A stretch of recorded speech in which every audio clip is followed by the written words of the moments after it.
우리 한국 교회 2017년도 통계를 보면은 그 2017년 한 해만 3,000 교회가 문을 닫았다는 것입니다. 많이 개척도 되지만 문 닫는 교회도 많다는 것이죠. 그리고 교회를 개척을 해서 그 교회가 유지가 되고 자립하기까지는 굉장히 어렵다는 것입니다. 서울의 어느 그 감리교회 한 지역 연회에 10년 동안의 개척교회를 통계를 내봤는데 10년 사이에 42% 교회가 문을 닫았다는 거예요. 그러니까 개척은 많이 하지만 사실은 어려워서 문 닫는 교회도 많다는 내용입니다. 그러면 이제 그 교회들이 어느 정도 그래도 자립을 해서 교회로서의 어떤 그 지원을 받지 않고 교회가 유지될 수 있는 교회가 썩 많지 않다는 거예요. 여러 가지로 지금 우리 한국 교회의 그 교회 상황은 굉장히 힘들고 어렵다는 그런 통계 자료가 나와 있습니다. 또 문제는 뭐냐 하면 교회가 개척을 해서 그 교회가 어느 정도 이제 성장을 합니다. 그리고 다른 교회로부터 지원받지 않고 자립을 하고 또 교회가 성장을 했다 할지라도 정말 교회가 교회로서의 그 역할을, 그 사명을 제대로 잘 감당할 수 있는가? 이건 또 하나의 문제예요. 쉽지 않다는 것입니다. 자, 오늘 우리가 읽은 빌립보서는 사도 바울이 개척한 교회입니다. 이 빌립보 시는 소아시아, 지금의 이제 터키 지역, 그 지역을 중심으로 사도 바울이 이제 복음을 전하다가 유럽으로 넘어가요. 배를 타고 넘어갑니다. 넘어가면은 그 첫 관문이 빌립보 시입니다. 그래서 이 사도 바울이 빌립보 시에 들어가서 복음을 전합니다.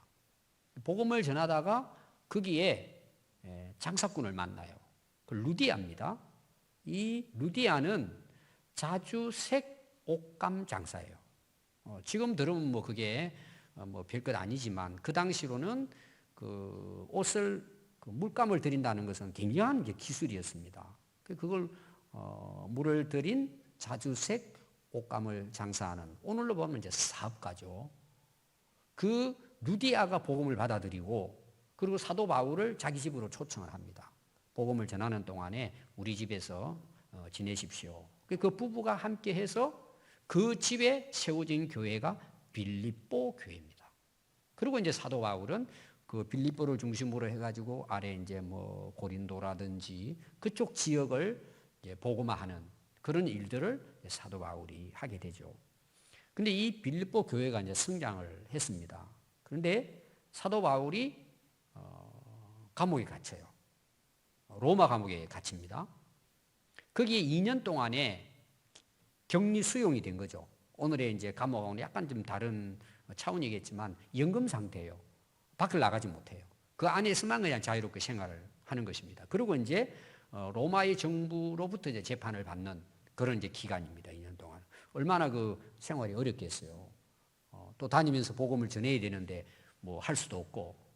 그런데 그 로마 지역에 있는 성도들이 그래도 모여가지고 거기서 말씀을 가르치고 하는 거기에서도 이제 복음을 증거하는 일들을 이제 사도 바울이 하게 됩니다. 이제 특별히 이 빌립보서는 이 빌립보 교회에 하나님 말씀을 기록해서 자기는 감옥에 있지만 하나님 말씀을 전하는 거예요. 그걸 편지를 써가지고 그 교회에다가 보냅니다. 그럼 이제 성도들은 그걸 읽고 또 은혜를 받고 그들이 또 신앙생활을 하게 된 것이죠. 그래서 오늘 내용은 사도 바울이 자기가 개척한 교회 감옥에 있으면서 하나님 말씀을 전한 내용이다. 그래서 오늘은 제가 1장에 대한 말씀만 나누려고 해요. 그래서 먼저 자기를 소개합니다. 자기가 누구인지. 이걸 이제 항상 그 바울이 그 교회의 말씀을 전할 때는 꼭 자기 이제 소개를 합니다. 그래서 1장 1절에 보면 자기를 그리스도 예수의 종 바울이다. 나는 그리스도의 종이다. 뭐에 대한 종일까요? 복음을 전하는 사명을 맡은 종이다. 그리고 빌립보 교회 성도들에게는 2절의 말씀 보시면 하나님 우리 아버지와 주 예수 그리스도로부터 은혜와 평강이 있기를 기도한다. 이 감옥에 있으면서도 뭐예요? 항상 빌립보 교회 성도들을 위해 기도하면서 뭐예요? 주 예수 그리스도의 은혜와 평강이 그 교회, 그 성도들에게 늘 있기를 기도한다. 이게 이제 사도 바울이 빌립보 교회를 향한 기도 내용입니다.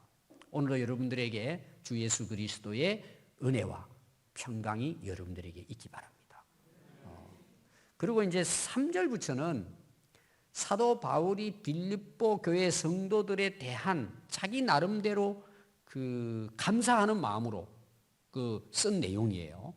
아주 참 귀한 말씀이 거기에 들어 있습니다. 항상 이제 사도 바울이 그 빌립보 교회를 생각하면서 늘 이제 기도하는데 그 몇 가지 내용이 나옵니다. 먼저 3절을 보시면 내가 너희를 생각할 때마다 나의 하나님께 감사한다. 이게 사도 바울이 빌립보 교회를 생각하고 기도하면 뭐예요? 항상 감사한다는 거예요. 참 빌립보 교회를 생각할 때마다 너무 감사하다. 또 4절에 보면 간구할 때마다 너희 무리를 위하여 기쁨으로 간구한다. 되게 이제 우리가 누구를 위해 기도할 때 있잖아요. 그 가정을 위해 기도할 때. 그 가정을 놓고 기도하면 감사와 기쁨이 있어요. 기쁜 마음으로 기도가 되는 가정이 있습니다. 사람이 있고. 근데 어떤 사람은 속이 상해요. 안타까워요. 걱정이 돼요. 그럼 그 교회는 문제가 있는 거잖아요. 그 가정은 그 사람 문제가 있는 거죠. 근데 빌립보 교회는 그 사도 바울이 늘 생각할 때마다 너무 마음이 감사하고 막 그 교회를 위해 기도하면 마음이 기쁘지도 않은 거예요. 그럼 그게 어떤 교회일까요? 좋은 교회죠. 빌립보 교회가. 이 사도 바울이 그만큼 뭐예요? 빌립보 교회를 사랑했다는 그런 표현이라고 볼 수가 있습니다. 그 왜 그랬을까? 왜 그 교회를 생각하면 감사하고 기뻐했을까? 그 이유가 이제 5절에 나옵니다. 너희가 첫날부터 이제까지 복음을 위한 일에 참여하고 있기 때문이다. 이게 빌립보 교회 성도들은요, 처음부터 지금까지예요. 그럼 처음은 언제일까요? 교회가 개척될 때, 이게 사도 바울이 가서 복음을 전했는데 그들이 예수님을 받아들였잖아요. 그때부터 사도 바울이 지금 복음 전에 감옥에 갇혀버렸어요. 이제 나오지도 못하잖아요. 그런데도 변함없이 뭐예요? 복음의 일에 참여했다는 거예요. 다른 말로 말하면 사도 바울을 도왔다는 내용이에요. 협력했다는 그런 내용입니다. 이게 얼마나 이제 감사해요. 우리가 대개 보면은 좋은 관계가 있다가 그 사람 뭐 어려움이 생기고 문제가 생기고 하면은 대개 관계가 끊어지잖아요. 근데 이 빌립보 교회 성도들은 변함없이 그 일에 참여했다는, 협력을 했다는 거죠. 그리고 여러분 7절 말씀을 보시면 내가 너희 무리를 위하여 이와 같이 생각하는 것이 마땅하니 늘 생각하는 거예요. 생각하는데. 근데 정말 멋진 표현이 거기 있어요. 이유가 뭐냐? 왜 그렇게 생각하고 감사하고 너희들 생각하면 기쁘냐 내 마음이. 거기 보니까 너희가 내 마음에 있다는 거예요. 한번 따라해 볼까요? 너희가 내 마음에 있음이며. 참 이 사도 바울은요 진짜 대단한 분입니다. 빌립보 교회 성도들이 자기 마음 안에 있대요. 그렇게 늘 생각하고 감사했다는 거예요. 정말 훌륭한 분이죠. 그들이 항상 그 마음에 있으면서 생각을 하고 또 그들이 참여하는 것에 대해서 늘 감사하고 그런 이제 마음을 사도 바울이 가지고 있었습니다. 그래서 나의 매임과 복음을 변명함과 확정함에 너희가 다 나와 함께 은혜에 참여하는 자가 되었다. 이게 늘 이제 사도 바울에 있어서 이제 감사하는 마음이죠. 그리고 8절에 보면 내가 예수 그리스도의 심장으로 진짜 예수님의 마음으로 너희 무리를 얼마나 사모하는지 사랑하는지 하나님은 내 증인이다. 정말 사도 바울은 빌립보 교회 성도들을 사랑했다. 그러면서 그가 기도하면서요. 9절부터 기도 내용이 또 나옵니다. 너희 사랑을 지식과 모든 총명으로 점점 더 풍성해지고 너희로 지극히 선한 것을 분별하고, 지금 기도 내용이에요. 그 정말 사랑하는 마음으로 빌립보 교회를 위해 기도하는데 너희들이 정말 하나님 앞에 선하고 옳은 것이 무엇인지 분별하는 사람이 되기 바랍니다. 그럼 분별이 중요하잖아요. 사람들이 실패하고 실수하는 이유가 뭐예요? 그냥 깜빡 정신줄을 놓아버리는 거죠. 생각 없이 그냥 뭐예요? 마음에 내키는 대로 행동하잖아요. 되게. 그럼 나중에 보면 뭐예요? 그거 참 감당하기 어려워지잖아요. 여러분들이 무슨 일을 하든지 뭐예요? 분별력이 굉장히 중요합니다. 여러분 우리가 실패하는 거 거의 대부분 뭐예요? 분별력이 부족했어요. 그때는 좋았는데 좀 시간 지나니까 아니잖아요. 그건 뭐예요? 분별을 못했다는 내용이에요. 그러니까 이 빌립보 교회 성도들에게 사도 바울은 너희들 정말 하나님 앞에서 선한 게 뭔지 잘 분별해라. 여러분 사람이 착한 거하고 분별은 또 다른 차원이에요. 여러분 분별력을 가질 수 있어야 됩니다. 하나님의 선한 것이 뭔지, 하나님 앞에 옳고 그런 것이 뭔지를 우리는 분별하는 것. 이게 사도 바울이 빌립보 교회를 사랑하면서 기도한 내용입니다. 또 진실하여 허물이 없이 그리스도의 재림할 그때까지 너희들이 변함없기를 바란다는 거예요. 그게 중요한 게 뭐냐 하면은 진실이에요. 허물 없이 그리스도인으로서 예수님이 재림할 때까지 너희들이 살아가기를 나는 기도한다는 거예요.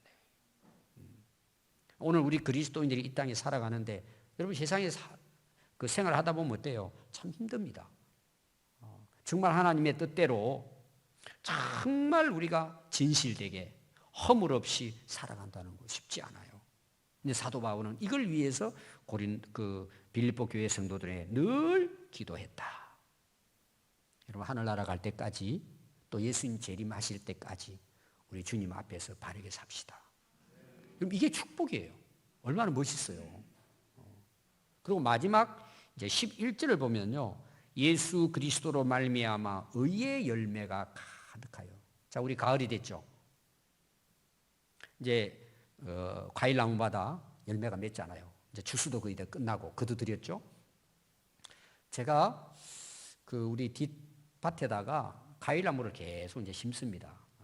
그래서 이제 작년에 우리가 복숭아도 큰 나무인데요. 우리 집사님네 이제 따님 마당에 있는 걸 주워가지고 청년들하고 가가지고 막 그 큰 나무를 잘 그걸 떠가지고 심었어요. 이게 되게 이제 죽습니다. 우리 뭐 전문가가 아니잖아요. 그냥 막 차에 싣고 와가지고 심었는데 애를 많이 썼어요. 근데 살아난 거예요. 근데 복숭아가 굉장히 맛이 있어가 동네 사람들에게 소문이 났어요. 그 아저씨들은 그러더라고. 가져가면 우리 이제 못 얻어먹겠네요 할 정도로 굉장히 맛있대요. 저도 기대를 해가지고 정말 가꾼데 살아나가지고 올해 꽃이 피고요. 그 복숭아 열매가 맺힌 거예요. 제가 보기에는 한 300개 이상은 한 나무에. 그리고 잘 자라는 거예요. 얼마나 기대가 돼요. 그래서 그거를 이제 뽑아가지고 이제 심은 청년들에게 자랑하는 거예요. 야, 이번에 우리 익으면은 우리끼리 모여서 잔치하자. 해가지고 속한했으면 제가 속한 내는 걸 제가 좀 알거든요. 3분의 1은 다 속아버리고 그리고는 3분의 1 정도 한 100개 정도만 남겨놓고 너무 잘 자랐어요. 근데 시간이 좀 지나니까요. 이 열매 하나씩 떨어지기 시작하는 거예요. 그리고 새카매지고 뭐 벌레가 먹고 나중에는 다 떨어지는 거예요. 한 개도 열리지 않은 거예요. 그래서 이제 우리 뒷뜰에 거기 시에서 이렇게 풀 뽑는 아저씨들이 와요. 그러더니 그분 중에 한 분이 농고 나오신 분이 계세요. 목사님 이렇게 키우면 안 돼요. 다 떨어져요. 그래요. 왜 그러냐 그랬더니 꽃 필 때 농약을 쳐야 돼요. 그러더라고. 왜냐하면 꽃 필 때 벌레가 들어가가지고요. 꽃 안에 들어간답니다. 그렇게 해가지고 열매 안에 들어간대요. 그게. 그리고 이제 어느 정도 크면은 안에 갉아먹는데 다. 그리고 떨어져 버린대요. 야, 그래서 내년에는 제가 자신이 있어요. 여러분 우리가 의의 열매를 맺는다는 거, 올바른 열매를 맺는 인생을 산다는 거 쉽지 않아요. 세상에 벌레가 가득해요, 여러분. 악한 역사들이 얼마나 많아요. 여러분 쉽지 않아요, 정말. 오늘 이제 결론은 그 내용입니다. 여러분 아름답고 의로운 열매 맺는 인생. 여러분 얼마나 아름다워요. 여러분 인생의 진짜 아름다움은요, 그 사람이 죽을 때예요. 죽을 때예요. 그래서 안중근 의사의 경천이라는 글씨를 누가 소개하면서 그런 이야기 하더라고요. 이분의 훌륭함은 마지막에 훌륭했다. 이런 말씀을 하시더라고요. 여러분 마지막에 우리 의의 열매로 아름답게 맞이합시다. 그리스도인으로서 의로운 열매죠. 또 하나님의 영광과 찬송이 되기를 원하노라. 이런 모든 삶이 뭐예요? 결국은 하나님께 영광이 된다는 거죠. 하나님이 기뻐하시는, 하나님께 찬송이 되는 그런 인생 너희들이 살아갈 수 있기를 나는 너희들을 위해 매일 기도한다는 내용이에요. 이것은 오늘 저의 기도이기도 합니다. 여러분 우리의 모든 삶이 정말 하나님 보시기에 선하고 의로운 열매로 하나님께 영광이 되고 하나님께 찬송이 되는 우리 평안교회 모든 성도들 될 수 있기를 바랍니다. 그리고 여러분 그 뒤에 보면 이제 그의 간절한 소망이 나오는데요. 결론이 두 가지가 나옵니다. 어떤 내용이냐 하면 그 감옥에 갇혔잖아요. 아무것도 못하잖아요. 근데 사도 바울은 이렇게 이야기하는 거예요. 내가 감옥에 갇혀서 내가 아무것도 못하는 줄 알았더니 아니 너희들은 더 힘을 내가지고 더 열심히 복음을 전하고 담대히 주의 복음을 전함으로 오히려 복음이 더 전파됐다는 거예요. 그러니까 이 빌립보 성도들이요, 사도 바울이 복음 전하다 감옥에 갇혔잖아요. 야 이제 우리 뭐 끝났어. 사도 바울도 감옥 갔고 우리도 이제 끝났어. 그리고 포기한 것이 아니고 아니 사도 바울이 복음 전하다가 감옥 갔는데 우리 더 열심히 하자. 우리도 목숨 걸고 복음 전하자 해가지고 더 복음이 확장됐다는 내용이에요. 어느 교회를 통해서? 빌립보 교회를 통해서 이런 일들이 일어났다는 거예요. 우리도 목숨 걸고 담대하게 전하자. 오히려 더 자기가 감옥에서 갇힌 그것이 복음을 전파하는 데 있어서 많은 성도들에게 오히려 도움이 됐다. 그래서 마지막 그의 기대와 소원은 담대하게 내가 복음을 전하고 어떤 일을 하든지 내가 죽는다 할지라도 그리스도가 존귀하도록 높이는 것이 내가 살아가는 이유다. 그렇기 때문에 내가 그리스도를 위해서 죽는 것도 내게는 유익하다. 그러나 내가 만약 살아있다면 내가 너희들에게 도움이 됐으면 좋겠다. 이런 이제 말씀으로 오늘 읽은 앞에 26절까지 사도 바울이 그 빌립보 교회 성도들에게 보낸 내용이 기록이 되고 있습니다. 자, 오늘 읽은 이제 27절과 30절에는 약간 이제 사도 바울이 그 빌립보 교회 성도들에게 어떤 면에 건면하고 어떤 경우는 명령하는 그런 아주 단호한 말씀이 기록이 되어져 있습니다. 첫 번째가 뭐냐 하면은요, 오직 너희는 그리스도의 복음을 믿는 사람으로 복음에 합당한 생활을 해라. 어떻게 보면 아마 감옥에서 유언일지도 몰라요. 사도 바울 입장에서는.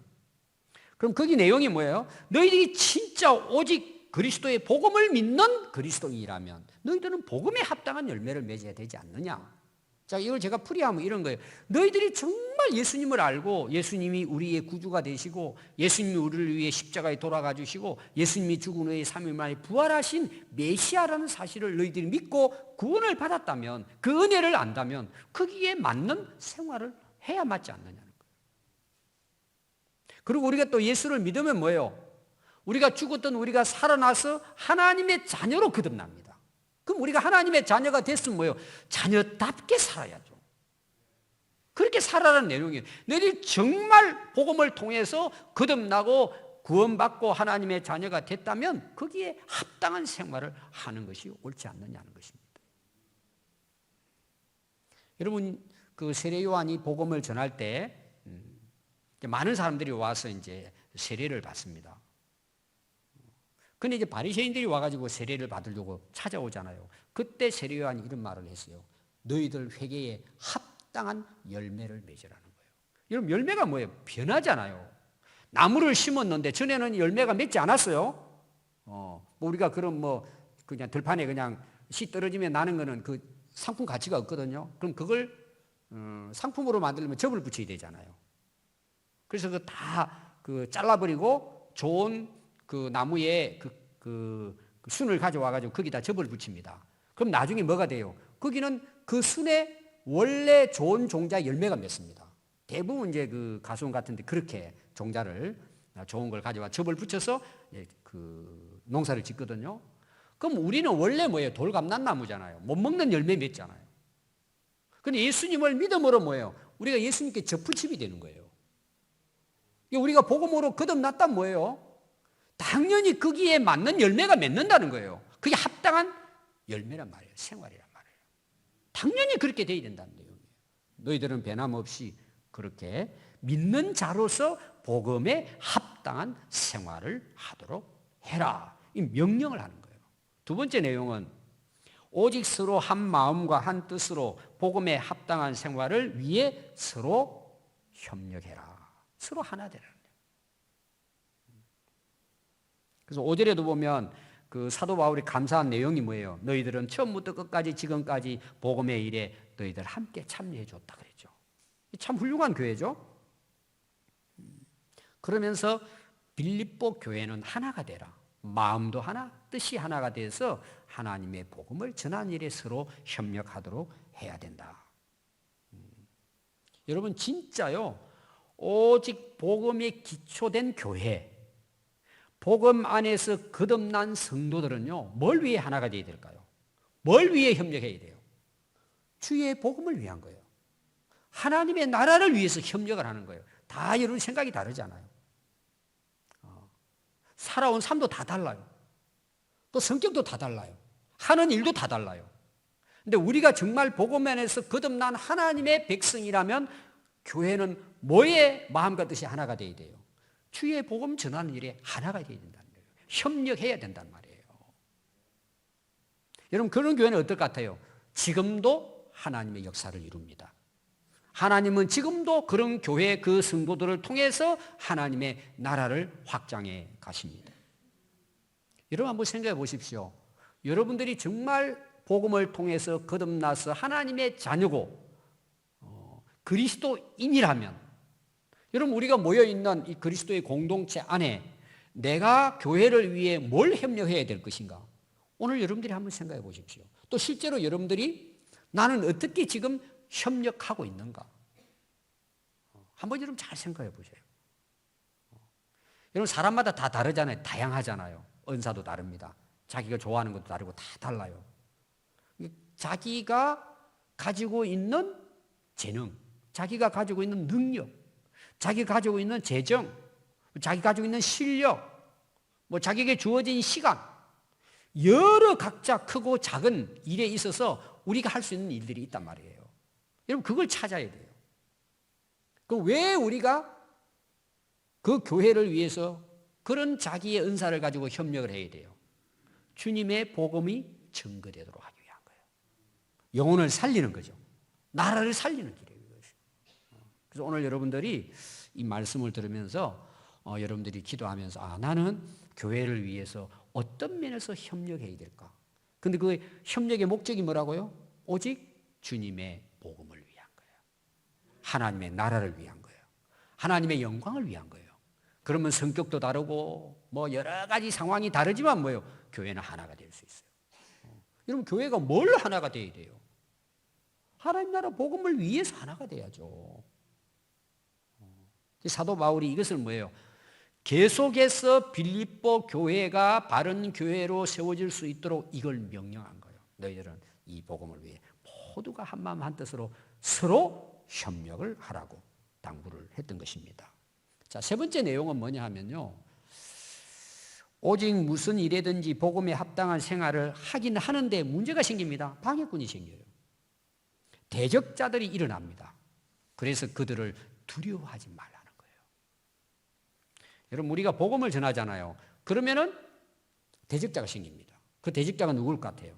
사탄 마귀죠. 우리가 복음을 깨닫지 못할 때는요. 그냥 삽니다. 내가 생각하는 대로 그냥 사는 거예요. 내가 편할 대로 내가 좋을 대로 살아요. 그럼 대적자가 없어요. 대적할 게 없잖아요. 같은 친구인데. 같이 노는 사람인데. 그 내가 복음을 깨닫고 오직 복음에 서서 내가 하나님 사람으로 거듭이 나죠. 그때부터는 우리가 뭐예요? 복음에 합당한 생활을 하게 되는 거예요. 아까 열매가 새롭게 변화되듯이. 그러면 계속해서 대적자들이 생기는 거예요. 이게 영적 전쟁입니다. 여러분 사도 바울은 복음을 전하다가 뭐예요? 감옥까지 지금 가 있잖아요. 물론 그 감옥에서도 복음은 전하지만 여러분 정말 살아있는 교회는 싸우는 교회예요. 세상적인 싸움을 이야기하는 게 아니에요. 그건 잘못된 교회예요.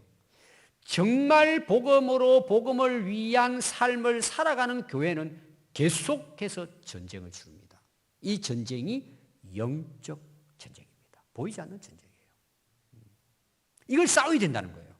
근데 그 싸워야 되는데 뭐예요? 그럼 싸움이 어렵잖아요. 두렵잖아요. 누가 싸우는 걸 좋아해요? 근데 오늘 사도 바울은 뭐예요? 그런 거 두려워하지 말라는 거예요. 왜? 이길 수 있기 때문이에요. 아멘. 이길 수 있기 때문에. 그래서 사도 바울은요, 에베소 교회에는요, 너희들 하나님의 전신갑주로 무장하라고 그랬어요. 그리고 성령의 검 하나님 말씀을 가지고 공격 무기죠. 그리고 무시로 깨어 성령 안에서 기도하면 능히 이긴다는 내용이에요. 여러분 영적 전쟁에 싸워 이기려면은 항상 말씀과 기도로 깨어 있어야 합니다. 깨어 있지 않고 여러분 이길 수 있어요? 대적들은 계속 공격해 오는데. 그러니까 대적이 공격해 오는 것은 내가 지금 복음에 서 있다는 내용이에요. 복음에 합당한 생활을 하고 있다는 증거입니다, 그것이. 근데 싸움이 없어요. 아무 문제 없어요. 내가 왜 사는지를 돌아봐야 돼요, 여러분. 돌아봐야 돼요. 핍박이 있는 거예요. 그래서 예수님께서도 나로 말미암아 너희를 욕하고 박해하고 거짓으로 너희를 거슬려 모든 악한 말을 할 때에는 너희에게는 복이 있는 거다. 그건 너희들 기뻐하고 즐거워해라. 하늘의 상이 크다 그랬어요. 여러분 영적 전쟁입니다. 여러분 살아있는 교회는 영적 전쟁을 치르는 거예요. 그래서 뭐예요? 점령해 가는 거예요. 사단 마귀의 흉계를 다 깨뜨리고 뭐예요? 그 소나기의 노예로 종으로 끌려가는 자들을 뭐예요? 구해내는 거예요. 아멘. 여러분 구세군이라는 이제 교단이 있습니다. 구세군. 원래 우리 성결 교단의 같은 그 줄기예요. 영국에서부터 시작이 되었는데 영국 원래 이제 그 교회가 오늘로 말하면 이제 감리교회입니다. 감리교회. 근데 그들이 이제 그 창시자가 우리가 어떻게 하면 이 세상에서 성결하게 정말 하나님의 나라를 세워가는 영적 전쟁에 이길 수 있을 것인가? 굉장히 고민하면서 우리가 실제로 세상에 나가서 싸워야 된다는 거예요. 우리는 군사다, 군사. 그래서 구세군이 생겨난 거예요. 세상을 구원하는 군사란 말이에요. 그리고 그 사람들은 군복을 입습니다. 계급장도 있어요. 그래서 그들은 뭐예요? 세상 속에 들어가서 전투병으로서 산다. 나름대로 이런 복음은 다 똑같은 복음이지만 실제로 들어가서 곳곳에 들어가가지고 영적 전쟁을 하는 자세로서 세워진 교단이 이제 그 구세군입니다. 우리 이제 군산에도 구세군 있죠. 여러분 이제 성탄절 되면 이제 항상 종을 울리고 이제 모금하는 그것만 생각하는데 이제 그런 구세군의 그 어떤 정신은 그런 거예요. 우리는 영적 군사들이다. 그래서 우리는 교회라 그러죠. 그 사람은 영이라고 그래요. 영. 그 군인들이 뭐예요? 모여 있는 진영이라고 그래요. 진영. 이게 우리하고 이제 차이는 있지만 그들은 그런 아주 적극적으로 영적 전쟁이 전장에 나가서 싸우는 군사로서 세워지는 그런 교단이 바로 이 구세군입니다. 그러니까 오늘 우리가 정말 복음을 위해 살게 되면은요 싸움은 불가피한 거예요. 빌보 교회 이야기하는. 근데 뭐라고 이야기해요? 두려워하지 말라는 거예요. 하나님이 함께 하시고 반드시 이기게 하시기 때문입니다. 사도 바울이 이제 전쟁을 치르잖아요. 원래 사도 바울이 어떤 인물이에요? 바리새인 중에 바리새인, 율법 학자입니다. 그 유명세는 최고였어요. 학자로서. 그러니까 뭐예요? 그 열심히 예수 믿고 복음을 전하는 사람의 핍박자가 된 거예요. 복음을 깨닫지 못했기 때문에, 예수님을 만나지 못했기 때문에 율법주의자니까 예수를 그리스도로 인정하지 않으니까 뭐예요? 예수님을 전하는 복음을 전하는 자들을 잡아가지고 감옥에 집어넣는 일을 바울이 그것도 아주 열성적으로 한 사람이에요. 핍박자죠. 근데 예수님이 그를 찾아오셔서 만나주신 거예요. 완전히 변화가 된 거예요, 사람이. 그때부터 뭐예요? 오직 예수 그리스도를 전하는 복음의 종으로서 감옥에 갈 때까지 그는 목숨을 걸고 전쟁을 한 거죠. 본인도 경험을 한 거죠.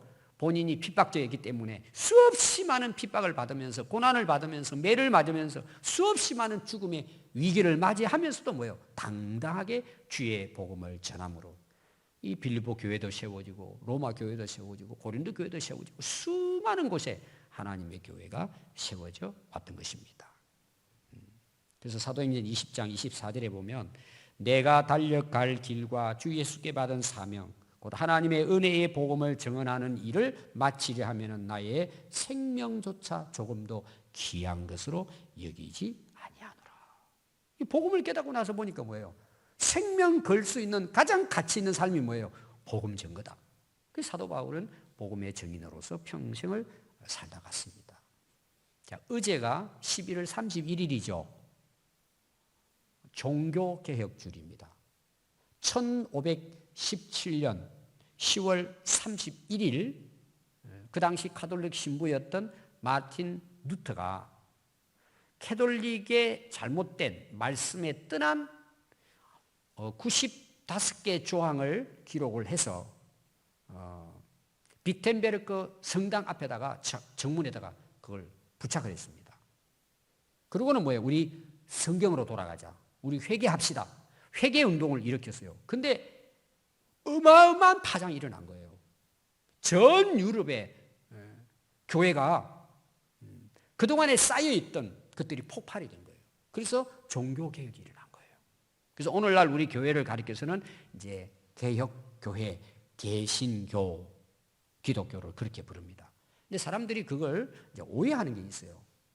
캐톨릭이 원래 큰 집이고 우리는 거기서 작은 집으로 갈려져 왔다 이렇게 이해를 해요. 그건 잘못된 생각이에요. 그건 역사를 몰라서 그래요.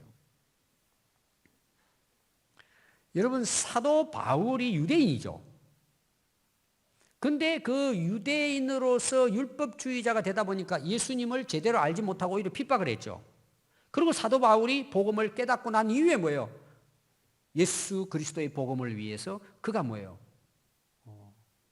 변화가 됐단 말이에요. 그럼 여러분 유대교하고 기독교는 뭐예요? 다른 거예요.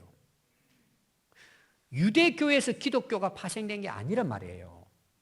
이해가 되시죠?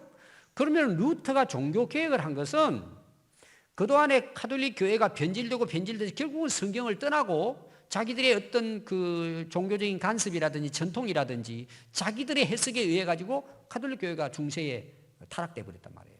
잘못된 길로 간 거죠. 그러니까 루터는 성경을 통해서 특히 로마서를 통해서 복음을 깨닫고 그리스도의 복음을 깨닫고는 믿음으로 구원받는다는 이 사실을 깨닫고 나서는 뭐예요? 캐톨릭을 뛰쳐나온 거예요. 뛰쳐나왔다는 것은 다시 교파를 하나 세웠다는 의미가 아니고 뭐예요? 바울이 전했던 복음, 그 당시 교회로 다시 회복된 거예요. 회개한 거죠. 다시 돌이킨 거죠. 잘못된 길을 갔던 교회가 원래 교회로, 원교회로, 원복음으로 돌아온 운동이 개혁 운동이에요. 이해가 되시죠? 작은 집, 큰 집이 아닙니다. 그러면은 이 루터가 그 개신교가 다시 그 회복이 될 때 그가 강조한 부분이 5가지가 있습니다. 그걸 이제 5대 강령이라고 이야기합니다. 그게 뭐냐면 오직 성경, 오직 은혜, 오직 예수, 오직 믿음, 오직 하나님의 영광. 이 5가지 조항을 기초로 해서 뭐예요? 우리 개신교가 세워진 거예요. 원래 그 복음의 기초로 돌아간 거죠. 이걸 딱 하나로 이야기하면 뭘까요? 오늘 제 설교 제목이에요. 한번 따라해 보겠습니다. 오직 신앙. 오직 신앙이에요. 오늘 제가 그 5가지를 간략하게 여러분들에게 설명을 하려고 합니다. 첫 번째가 이제 오직 성경입니다. 성경이 진리라는 거죠. 하나님 말씀. 솔라 스크립투라고 합니다. 그 라틴어로. 그래서 요한복음 5장 39절에 보면 너희가 성경의 영생을 얻는 줄 생각하고 성경을 연구하거니와 이 성경이 곧 내게 대하여 증언하는 것이라. 자, 성경은 예수 그리스도가 그 메시아인 것을 증언하고 그를 믿을 때 뭐예요? 영생을 얻도록 하는 책이 오직 성경이에요. 성경뿐이라는 거죠. 또 디모데후서 3장 15절에 보면 어려서부터 성경을 알아나니 성경은 너희로 하여금 그리스도 예수 안에 있는 믿음으로 말미암아 구원에 이르게 하는 지혜가 있다 그랬어요. 우리가 성경을 통해서 뭐예요?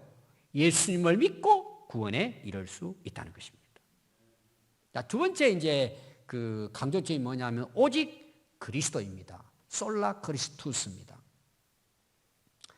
사도행전 4장 12절에 보면 다른 이로서는 구원을 얻을 수 없나니 천하 인간에게 구원을 얻을 만한 다른 이름을 하나님이 주시질 않았어요. 오직 그리스도를 통해서 우리가 구원을 받는다. 오직 그리스도. 사람이 어렵게 되는 것은 율법의 행위로 말미암음이 아니요 오직 예수 그리스도를 믿음으로 말미암는다. 이 믿음으로 누구든지 뭐예요? 구원받을 수 있다는 내용이에요. 세 번째는 오직 은혜입니다. 솔라 크라티아예요. 너희가 그 은혜를 인하여 믿음으로 말미암아 구원받는다는 거예요. 그 은혜 때문에 믿음으로 구원받는 거예요. 에베소 2장 8절입니다. 사도 바울은 항상 뭐예요? 나의 나된 것은 하나님의 은혜를 했다는 거예요. 자기가 수고를 하고 애써 헌신하지만 이것도 하나님의 은혜 때문에 한다는 내용이에요. 오직 하나님의 은혜가 바로 오직 신앙입니다. 네 번째는 오직 믿음이에요. 솔라 피데. 사람이 의롭게 되는 것은 율법의 행위가 아니고 오직 예수 그리스도를 믿음으로 말미암는 거예요. 갈라디아서 2장 16절 말씀입니다. 아브라함도 행위로 의로워진 것이 아니고 오직 믿음의 의로 말미암았느니라. 로마서 4장 13절입니다. 다섯 번째예요. 오직 하나님께 영광입니다. 오직 신앙이 뭐예요? 결론은 오직 하나님께 영광이에요. 솔라데오 그로리아. 고린도서 10장 31절에 보면 그런즉 너희가 먹든지 마시든지 무엇을 하든지 다 하나님의 영광을 위해서 하라. 모든 우리 오직 신앙은 뭐예요? 오직 하나님의 영광이라는 결론은 이 다섯 가지가 우리 기독교의 기초예요. 당연하죠. 그게 교회의 그 당시 기초가 되어져 세워진 것이 우리 개혁교회, 우리 기독교가 되었기 때문입니다. 제가 이제 이 종교 개혁자들의 이제 그 책들을 간혹 이제 한 번씩 제가 점검하고 있습니다. 또 새로운 또 이야기가 나오면 또 읽어보고 하는데 제가 이번에 이제 이 설교를 준비하면서 어떻게 종교 개혁이 일어났을까? 첫 번째 이제 하나님의 은혜겠지만, 자, 루트 한 사람만이 아닙니다. 그 당시 개혁자들이 많았어요. 근데 다 뭐요? 그 지역적이었어요. 지역적으로. 그냥 몇 사람 이렇게. 근데 이제 루트에 와서는 뭐예요? 이게 전 세계적으로 폭발해버린 거예요. 이게. 쌓여가지고 거기다가 휘발유를 뿌린 사람이 사실은 루트라고 보면 됩니다. 그럼 여러분 보세요. 종교개혁이 어떻게 시작이 돼요? 사람의 변화에서도 시작되는 거예요. 여러분 세계 선교가 누구를 통해 시작이 돼요? 사도 바울 핍박자가 변화되니까 뭐예요? 그를 통해서 유럽까지 복음이 전거되는 거예요. 그럼 여러분 한 사람의 변화는 뭘 통해서 변화가 돼요? 복음 때문에 변화가 되는 거예요. 하나님 말씀을 깨닫는 데서부터 변화가 일어나는 거예요. 그러면서 이들이 어떻게 하죠? 그 복음을 전하잖아요. 오늘로 말하면 설교자예요. 여러분 종교 개혁과 오늘의 교회의 변화도 어디서부터 시작이 되느냐? 말씀을 전하는 설교자를 통해서 변화가 되는 거예요. 더 쉽게 말하면은 설교자가, 지도자가 변하지 않으면 한국교회 변하지 않아요. 어떻게 변하겠습니까? 그럼 바르게 전하지 않는데. 아니 복음을 바르게 깨닫지 못하고 전하는데 어떻게 여러분 성도들이 변화가 되겠어요? 교회가 변화돼요? 변화되지 않아요. 설교자의 변화예요. 목회자의 변화예요. 목회자가 개혁되지 않으면 성도는 변하지 않아요. 교회가 변하지 않으면 세상 교회가 변화시킬 수 없어요. 그래서 교회가 오히려 신뢰가 무너지고 교회가 오히려 욕을 당하는 거예요. 굉장히 중요해요. 자기 해석을 전하는 사람이 많아요. 성경을 자기 해석으로 하는 거예요. 그래서 창작하는 거예요. 창작. 자기 아이디어, 자기 고뇌, 자기 연구, 자기 사상을 전하는 거예요. 다 무너지는 거예요. 성도들은 잘 분별이 안 돼요. 좋으니까 그냥 따라가는 거예요. 그러니까 이단이 생기는 거예요. 이단 추종하는 사람이 거기 빠지는 거예요. 여러분, 오직 신앙을 갖지 않으면 흔들립니다. 제가 5가지 내용입니다. 그 내용이. 그래서 여러분, 설교자가 전하는 말씀이 굉장히 중요해요. 여러분, 요한복음 20장 31절에 보면 오직 이것을 기록하면, 성경 말씀이에요. 기록하면 너희로 예수께서 하나님의 아들 그리스도이심을 믿게 하고 믿음으로 그들이 생명을 얻게 하기 위한 거예요. 여러분, 설교자는 그거 하면 돼요. 기록된 하나님 말씀을 전해서 그들이 오직 복음을 깨달아서 믿고 구원에 이르면 돼요. 고린도서 4장 5절에 보면 사도 바울의 고백입니다. 우리가 전파하는 것이 아니라 오직 그리스도 예수의 주 되신 것과 구원자이신 것과 예수를 위하여 우리가 너희의 종된 것을 전파하노라. 오직 그리스도 전하면 된다는 거예요. 오직 예수 전하면 된다는 거예요. 예수님으로 된단 말이에요. 그 이상도 없고 그 이하도 없어요. 이게 설교자가 해야 될 사명이에요. 예수 전하면 되는 거예요. 갈라디아서 6장 14절에 보면 사도 바울의 고백입니다. 그러나 내게는 우리 주 예수 그리스도 십자가 외에 결코 자랑할 것이 없다. 십자가 복음이에요. 은혜의 복음이에요. 다른 거 전하는 건 다 자기 생각이에요. 우리는 예수 그리스도의 십자가 외에는 구원이 없어요. 이거밖에 자랑할 게 없어요. 이게 우리 설교자가 해야 될, 우리 성도들이 해야 될 일들이에요. 결론은요, 전하는 설교자가 중요해요. 두 번째는 듣는 성도들이 중요해요. 잘 들어야 돼요. 여러분, 어떻게 들어야 돼요? 내게 주시는 말씀으로 내가 실천하고자 하는 사모하는 마음으로 말씀을 들어야 돼요. 그냥 한쪽 듣고 한쪽 귀로 흘러버리면 아무 소용없어요. 오늘 전하는 말씀은 빌립보 교회에 전한 말씀이지만 우리 평안교회에 전하는 말씀이에요. 우리 평안교회에 전하는 말씀은 여러분 개인을 향한 하나님의 말씀이에요. 여러분 들을 때 개인적인 말씀으로 듣고 그걸 정말 내가 믿음으로 살려고 여러분들이 싸워야 변화가 일어나는 거예요. 오직 신앙이 뭐예요? 오직 그리스도예요.